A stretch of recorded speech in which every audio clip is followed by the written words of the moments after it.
Mafia को मिट्टी में मिला देंगे। सरकार में समझे। गैंगस्टर से नेता बने अतीक अहमद के बेटे असद और शूटर गुलाम का एसटीएफ ने एनकाउंटर कर दिया है। यह दोनों उमेश पाल हत्याकांड में वांछित अपराधी थे। दोनों अपराधियों पर 5-5 लाख रुपए का इनाम घोषित था। एसटीएफ के आला अधिकारियों ने बताया कि झांसी से 30 किलोमीटर दूर बड़ा गांव में एसटीएफ ने जब भाग रहे असद और गुलाम को रोकने की कोशिश की तो इन दोनों ने पुलिस वालों के ऊपर फायरिंग कर दी।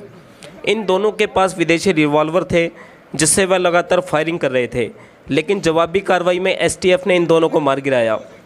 उमेश पाल की पत्नी जया ने एक बयान जारी किया जिसमें उन्होंने बोला कि इंसाफ की शुरुआत हो गई है। उन्होंने बोला कि योगी जी ने अपनी बेटी के पति के हत्यारों को सजा दी है। हालांकि इस एनकाउंटर को लेकर विपक्ष में बैठे नेता इस कार्रवाई को गलत ठहरा रहे हैं, लेकिन योगी जी ने स्पष्ट कर दिया है कि यूपी के अंदर माफिया को मिट्टी में मिला देंगे। इसी साल 24 फरवरी को जब प्रयागराज में उमेश पाल पर हमला किया गया तब प्लान के मुताबिक असद को गाड़ी में ही बैठे रहना था, लेकिन गर्मजोशी में असद बाहर निकलकर आया और ताबड़तोड़ फायरिंग करने लगा। इसी दौरान वहां लगे सीसीटीवी कैमरे में कैद हो गया। यहीं से पुलिस को सुराग मिला। 48 दिन से एसटीएफ उसके पीछे लगी हुई थी। इसके लिए उन्होंने 18 टीमें बनाई। उसका रीज़न ये था कि वह बार बार अपनी सिमें बदल रहा था और लोकेशन बदल रहा था। हालांकि पुलिस कोई भी कसर नहीं छोड़ रही थी उसे ढूंढने में। जगह जगह छापेमारी की जा रही थी।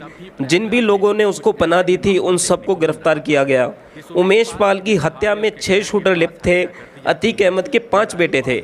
असद उसमें तीसरे नंबर का था। इसके दोनों भाई बड़े वक्त से जेल में बंद हैं।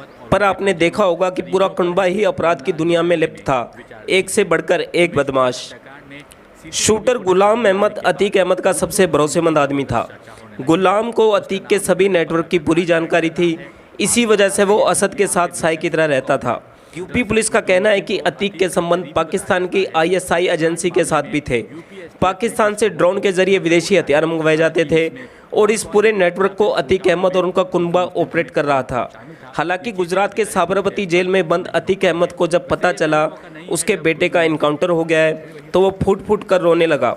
बोला कि इन सब का जिम्मेवार मैं हूँ। उसको भी कई दिन से यही डर सताए हुए कि यूपी पुलिस उसका इनकाउंटर ना कर दे। हालांकि इस केस का एक और अपराधी है जो अभी तक फरार चल रहा है।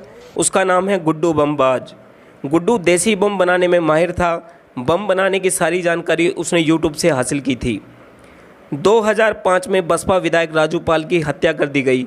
उमेश पाल इस हत्याकांड का अहम गवाह था, लेकिन 24 फरवरी की शाम प्रयागराज में उमेश पाल और उसकी सुरक्षा में लगे 2 गनर की हत्या कर दी गई।